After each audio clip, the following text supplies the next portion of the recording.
Hey, hi, hello, welcome or welcome back to my channel. My name is Jess, and this is continuing my mid-year kind of check-in series that I'm doing. Instead of doing the mid-year tag, I don't know if I said this in my last video, but I decided after I did that, this would just kind of be my mid-year thing.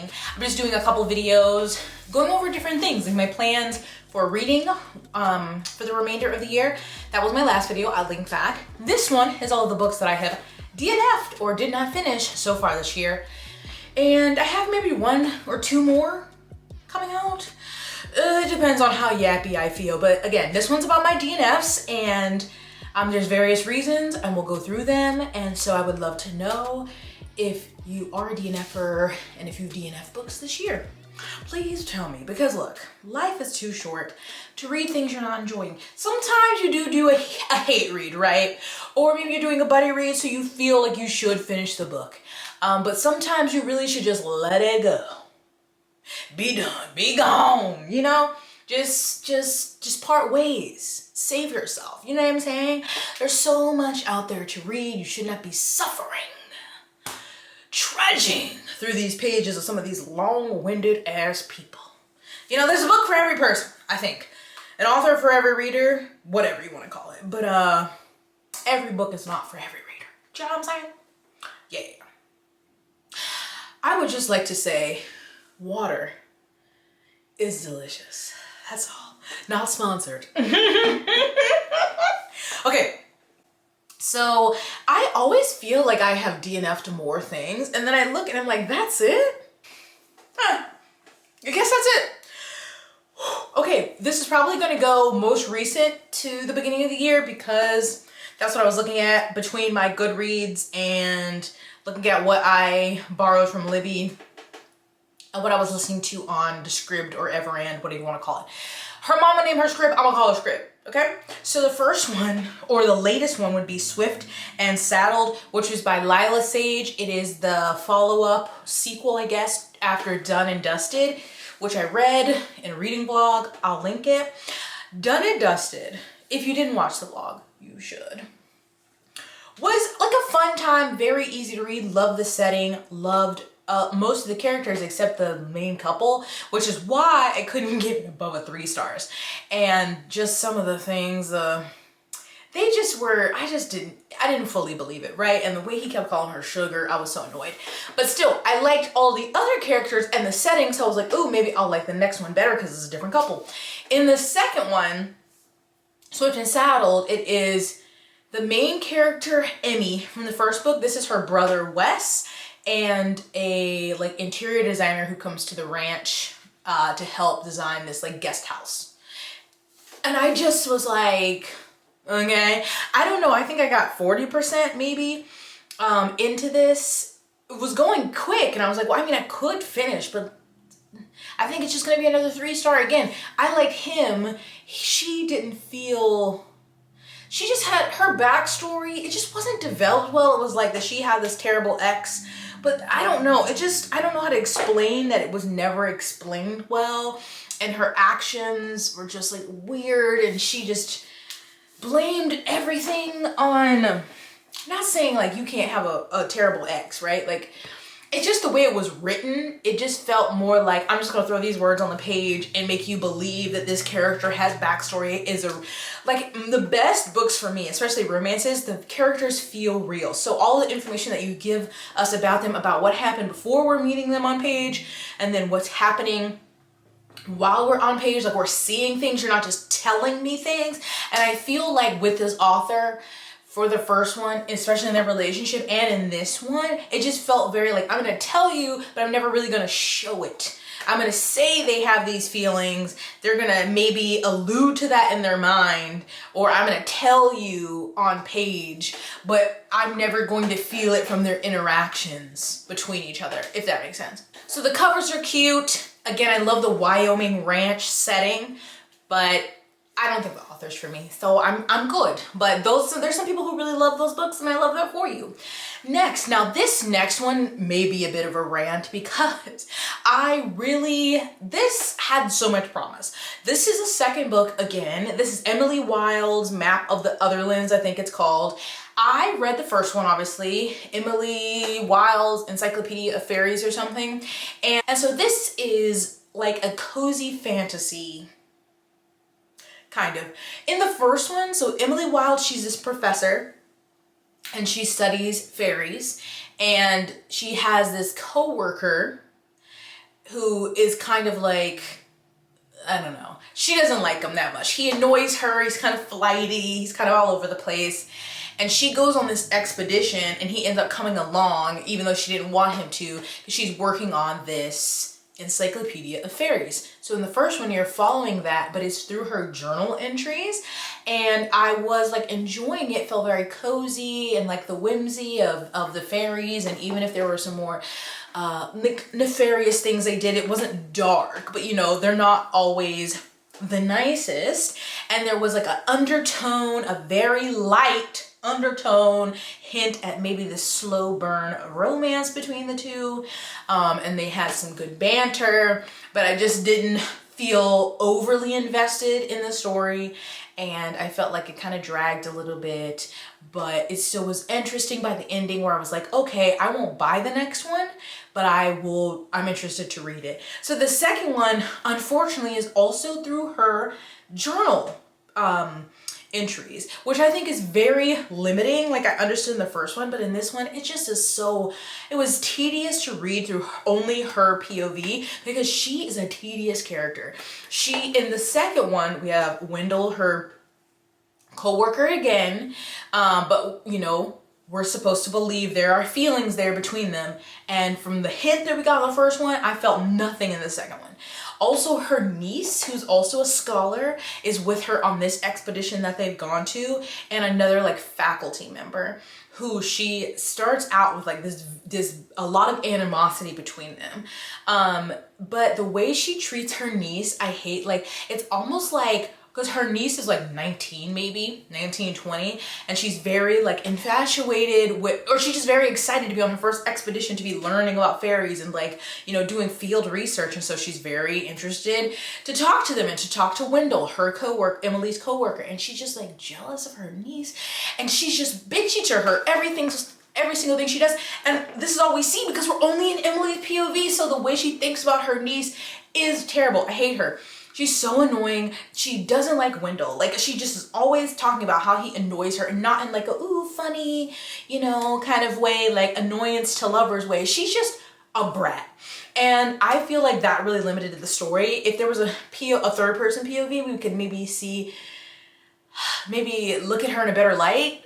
I don't know. It really limited my enjoyment. And so I kept going. At first, it starts off really quick in the beginning, action, like at the beginning of the book, and I was like, ooh, okay, this is gonna be a better pacing than the first one. And then it kind of gets back into, once they're at the place that they're doing their field research in, and we're still in her fucking journals, I was like, oh my God. And I just, yeah, I don't know. When people are like, oh, the romance, what romance? There's nothing. There's no romance between them besides him being like, and okay, that'd be a spoiler for the first one, but I don't believe it. There's nothing believable. There's a third one. I'm not gonna read it. I realized she is not for me. This author, this story has such potential, but the way it's written, I'm good. I'm good. I'm mad about it, but I'm good. So anyway, okay, The Butcher, or it's called Butcher and Blackbird. This was also in a reading vlog, which I'll link here. Oh, it's the same one. It's the same one that Dun and Dusted was in. So that same reading vlog. I had seen this, again, this is my fault, because I had seen it on TikTok and I did not do further research. So I thought that this was a fantasy romance, and it was not. It is supposed to be a romance, but it's just in like present day, real world USA. Boo, lame.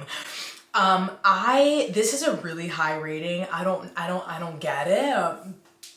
But essentially this is about two people who are serial killers of serial killers. So like they hunt them down. And I would say it's this like perverted kind of vigilante justice thing, but really to me it read more like for sport than, oh, you don't deserve to live. Like that is part of it because they're terrible people, but I just found this, I didn't like the writing. I found the story ridiculous. Again, being in present day, like real world, no kind of fantastical world. They both are these, you know, notorious killers of killers. So they have like these nicknames so they know of each other and they meet in this stupid ass way. And I just feel like, no, I can suspend my disbelief for a lot of things, but in this, no, I'm sorry, they both would have been caught. They talk way too openly about it with people, even if it's a limited amount of people, even if those people are also murdery people. They just talk too much about it. They're flying on domestic planes to go murder people. They're texting about it. I'm sorry, it's just ridiculous. And he like meets her, and I think also the time jumps didn't help because they like meet and then it's like a year later till they meet again. So it was just hard for me to believe that there was like feelings developed over this time because they're not really communicating in between the time, at least in the first couple jumps. And he just is already so like, oh, don't fucking touch her, don't look at her. Like, please, brother. I don't think you even know her last name. It was so, I just think it was terrible. Let's see. I said I DNF'd at 136 pages because this was horrendous. Truly, just, again, I hated the writing. I hated the characters. I hate the story. I think if maybe this was in some kind of fantastical thing, it would have let me suspend a lot more disbelief and really kind of go along with it. And then I just think the romance, it needed a lot of work. I know there's another one and people are reading that and like, I would say, normally I'm like, I'm happy for you. Actually, I'm not, because why? Why would you do that? Why would you read that? I mean, do what you want, I guess. I'm judging you. Yeah, but I just thought it sucked. So anyway, moving along.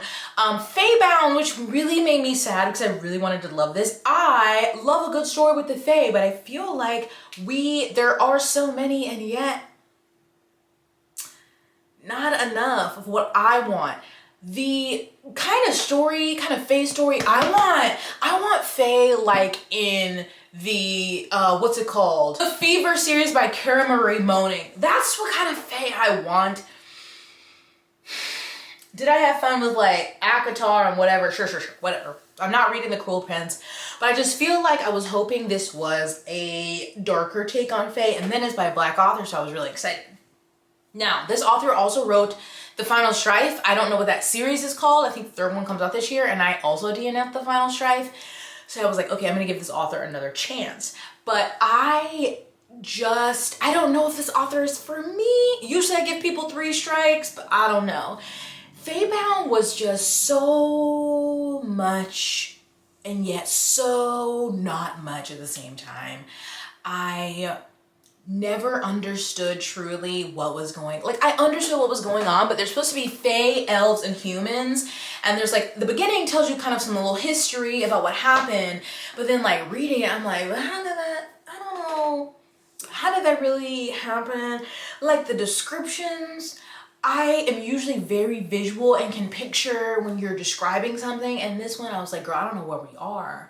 And then she's describing it and I thought we were kind of just like in, I don't know, somewhere with like patchy dirt roads, and it was like, oh, we were supposed to be in a rainforest or a forest. I'm like, how? Where did we get that? And then there's like this creature that's very central to the story that I don't know if it was like, I was picturing like a buffalo with wings, but then at one point it was like in a tree, and I was like, okay, a buffalo's too big to be in a tree, so is it like a leopard, but then it has like horns? I don't know. It just, the world building, it really was not building, you know? It was some rough scaffolding maybe. It didn't feel fleshed out enough to me. And the story, it sets it up like our main character is like a general in this army. She listens to her sister, who is like a seer, who says to like go this direction to look for said thing, and ends up taking that and going that way and getting like the majority of the army killed. She comes back and she's basically exiled. and we're following her as she's being taken somewhere. And then also we have a separate POV of her sister and like someone who was in her army that survived, who are trying to go find her. So I was like, oh, this is gonna be like a journey. It's gonna take a while. And of course, like it doesn't take that long. And I'm like, oh, so what are we gonna do now? And like there are some like discoveries and you know, little twists that come up, but I was like, do I care though? I don't. It just felt the main character, I don't know what her name was supposed to be in her 30s and she felt so young. She just, not making wise decisions, not thinking smart. And some of the stuff just didn't make sense. Like if this thing was why would y'all not say that doesn't, who would do that? The magic really didn't make sense. Like somehow these animals were killed and used to make a magic drum, but I think the drum shot arrows or something. Like I was just not computing. I don't know. So I was like, I had Robin give me a spoilery for what happened in the end, and I was like, yeah, that's nice, but I'm not continuing with that. No, thank you. I'm good. No, thank you. So I don't know. I had thought before I read Fatebound that I would give the final try for another try, and now I'm like, do I? Very sad. Maybe one day I'll get the Fae story I want, or I'll just reread the Fever series, I guess. So there's another book that I was so excited to read. Has such an interesting title and premise, and it was called Murder Your Employer. And I was like, oh, by the title alone, right? Because I bought this while I was still employed. And it says like, basically like a guide to murdering your employer. And when you read it, or the synopsis is basically saying there's like a school where they teach people to be what's called deletionists. We don't use the word murder, but so that people can complete these things successfully. And it's very funny. It's very witty in the way it's written. And from the beginning, it starts out with like definitions, giving you like, we call it deletionist and all of this stuff, and how it's told through the POV of basically like, I think we were getting it from like the dean of the school. And so of course no one knows where the school is because all the people who are brought there, they're like blindfolded, so you don't know really where it is. Is it in the States? Is it in Europe? You don't really know. And they're basically there learning all of these different courses for all these things to make them a well-rounded deletionist so they can go after their target successfully, because most of these people have like one person in mind that they're trying to go after. And so that's kind of their thesis through the time they're at this school. And you kind of go to the school and you graduate and you successfully go on to complete your deletion, or you're not leaving the school if you don't graduate, you know what I'm saying? So at first I was like, oh, this is gonna be great. I was having a fun time as I was reading it, and I switched to the audiobook, which the audio narrators were really great. It was Neil Patrick Harris and someone else. And I was like, oh, having a great time. And then as it wore on, I was like, okay, but when are we gonna get to it? I don't know. Did I expect there to be too much murder? Maybe I didn't give it enough time to marinate, but it's told from, at least the part I was in, the narrator tells you that you're going to get the perspective of these three different students who are at the school at some point. This guy and then these two women. And we start in the journal basically of the guy, but we also, so we're in his head from reading from his journal, but then there also are some chapters that are told from the narrator and they're talking about the other women. But it just kept being like going through, I don't know, normally I love any kind of like class setting, but in this one I was like, okay, but when are we gonna get to the murder? Like you're learning about the art of murder. When are we gonna get to it? And I just got bored where I was like, okay. Like, I think I could have completed it. It would have been fine. But normally when I feel that way about a book, I go look at like 3-star reviews. And a lot of people were like, had kind of similar feelings. Like, was it worth the length? And it's not even super long, but just like, did they feel like it was worth it at the end? And like, I mean, it was fine. I like this, but it really, you know, it's kind of till the last maybe 25% of the book it really picks up. And I'm like, no. Like, why would I sit there and read a book that's just meh when I could go read a fucking fanfic that's gonna blow my socks off and I'm gonna read it in one night? Do you know what I'm saying? So like, I had to let it go. So sad. Then, oh, servant? I must have wrote that wrong. Serpent in the House at Night, Servant in the House, whatever, that Carissa Broadbent book. This book, okay, this cover, to me, does not say vampire. And I don't know if in the blurb it says anything about vampire. It might. Let me go look. Because you know I don't be reading the blurb. So maybe that's my bad. Serpent in the Wings of Night. I got that wrong. My bad. So this, oh, well, it does. It says, human or vampire, the rules of survival are the same. Never trust, never yield, and always, always guard your heart. So it did say vampire. I didn't read that at all. I literally just saw the cover and people kept talking about it and I went to read it. And I was bored. It just was meh. It was like, oh, here's this young girl. She's an outcast because she's a human amongst vampires. And she's entering this battle.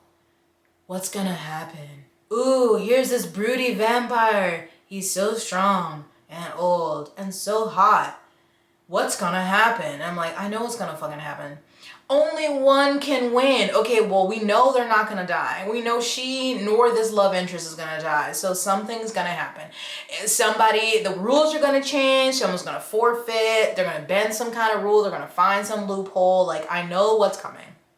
Right? So that didn't interest me. And I'm like, oh, because so they're in this thing. And I forgot how many battles, like, tasks there are to get through. Because basically she needs to, like, win this to get this, like, favor of the god or something. So she's basically, does she become immortal? Or basically can become, like, what do you call it? Because her, like, pseudo father, adoptive father or whatever is, like, king of the vampires, and so she would basically be like his heir if she won this thing. And so I'm like, again, she's not gonna die, and I know this love interest isn't gonna die, so like, what's the point? What am I reading this for? I didn't care. And I did some skimming, I read a couple spoiler reviews, and I was like, yeah, it just gave basic. I don't understand, and maybe that's what people want, or it's just really easy to read, but I just was like, I don't know, I feel like I'm more picky about vampires. I haven't read a ton of books with them in it because usually I just feel like, you know, I'm like, So it's just so underwhelming. So I was like, what's the point? So I let it go, let it go, let it go. You're welcome. Anywhoosie, let's move on. Like, what is this cover? It's so busy, and yet what is it showing? I don't like it. Ugh, anywhoosie. Doozy. The Space Between Worlds. I'm really sad about this one. Again, another one that started off really strong. This is a sci-fi. Basically, the main character. This is a world in like multiple universes exist. So of course, there's multiple yous, and you can only travel between them or travel to another world if you're dead in that world. And this gal, being that in most of the worlds, she is dead. In most of the worlds, she is, you know, doesn't come from much and doesn't have a great start in life, so she's dead in most of the worlds that they can go to. And so they go between the worlds to do like data swaps or something, I can't remember. So anyway, I was like, ooh, very interesting premise and interesting take on talking, you know, kind of about classism and different things like that, because she didn't get a good start. And so in most, which is like an ironic turn of events. I don't know if I'm using irony there correctly. Don't tell me if I'm not. But that she ends up being the one who can be sent to these worlds. Not like it's some glamorous job, because of course, you know, the rich people up here are making her go because it is risky. There are health things associated with it, things that can go wrong. But because in all of the instances, most of the times, she didn't get a great start in life, so that she ends up dying. Now she can go travel to these worlds. So anyway, I thought it was a very interesting premise. And it started out interesting, and then there's like this little twist in the beginning, and I'm like, oh, okay. And I was into it, and we kept going, and then I was like, okay, what's the point?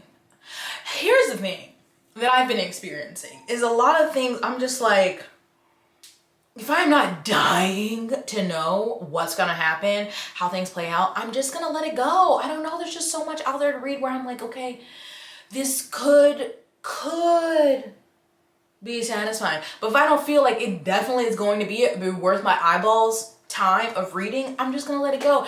And so like the premise, like it could have picked up, but like I felt like the first 20% was really good, and then I felt like we started to lag. I don't remember the percentage because I was listening to the audio, and I just was like, You gotta hook me. This is like, so I was like, no, makes me sad. The author, I think, wrote another one I'd be willing to give a try. But yeah, that's how I just feel about a lot of these. I'm like, okay. Whew. Okay, oh my God, we've been at 29. God, Jessica, stop yapping. The Vanished Birds. I'm sorry, Angela. I'm sorry. I started out so interesting, right? We're on this planet, this like foreign person comes there. There's this relationship between her and like a man on this planet, but like we're seeing him over the years because she only comes as like every 15 years. So we see him like as a child and then like 18 and then I'm not doing the math right, whatever it is, then 30, then like 45. And then we see that and first I'm like, okay, what's gonna happen? But then we end up leaving that planet. So I'm like, I feel it kind of shifts where I'm like, well, what was the point of starting there? And I'm sure that it was going to come around full circle, but I was like, do I care? No. So I DNF'd it. I feel bad. Yeah, I feel bad. Also, I don't know if I said this last year. I don't remember when I started it. Did I say the 3-body problem? If I didn't, or if I did, I'm gonna say it again here because my friend and I were like, oh, we're gonna read the 3-body problem before it comes out on Netflix, which it came out in March, I think. So I feel like it was this year that I DNF'd it. Yeah, I think I'm too dumb for that book. Because I just kept reading it, and then I got the audio to read with it, and now I go back, and I was like, we would talk about it, and I was like, and then I was like, oh, I thought at one point that I was kind of getting it. Like, I don't even know how to explain it to you because I don't know what was going on. But I just kept being like, okay, I'm going to go have to reread that chapter. I just never got it.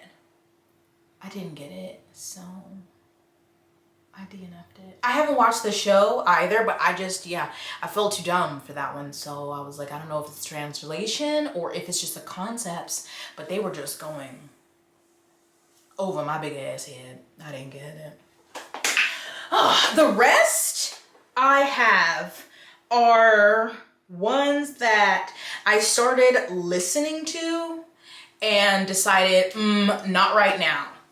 And or maybe I don't want to listen to them on audio, but they are ones that I do want to give another chance. Rage of Dragons. I have the audio, but I was like, what is going on? I need to read this physically. I'm confused. So I'm going to come back to that one. The Reformatory. That one was mainly, ooh, I'm a depressy Jessie right now. I don't want to read this right now because it's making me upset. We'll come back to it.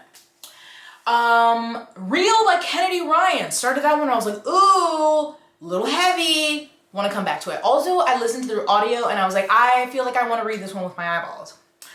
Also, Hookshot by Kennedy Ryan. Just didn't want to listen to the audio. I was like, later. Dalley for Aunties. This may be a good audio, but I just started and I was like, don't know if I want to listen to this right now, but still interested to read that one because I've heard good things about it, about the author. I'll come back to it. And last is Honey and Spice. I cannot remember the author's name, but again, another one I was like, I think I want to read with my eyeballs. I don't know. I have a mixed thing with romance, listening to the audio, because I have no problem with smut, but I don't always love listening to it. You know, when then we make, not like, I don't even know if this book has smut in it, but I just started it and I was like, I don't know. I think I want to read this one by my eyeballs. So those latter ones are going to get read again at some point, but the other ones, goodbye. Goodbye. So that was me and my long-winded ass way of saying those are the books that I DNF'd this year. So tell me if you've read any of these, or did you DNF any of these? Because most of them, especially the first ones I said, you're not going to convince me to pick back up. So don't try to do that. But I would love to know about you and your DNFing. Did it get dark? What's going on? Anyway, it's hot out here. Please stay hydrated. Wait, let me say it in order. Stay blessed, hydrated, moisturized, and sunscreened, okay? Sunscreen, hydration, please. Thank you for watching, and I'll see you in my next one. Bye. Heartbreak is one thing, my ego's another. I beg you don't embarrass me, motherfucker. Ooh, what is going on up here? Who knows?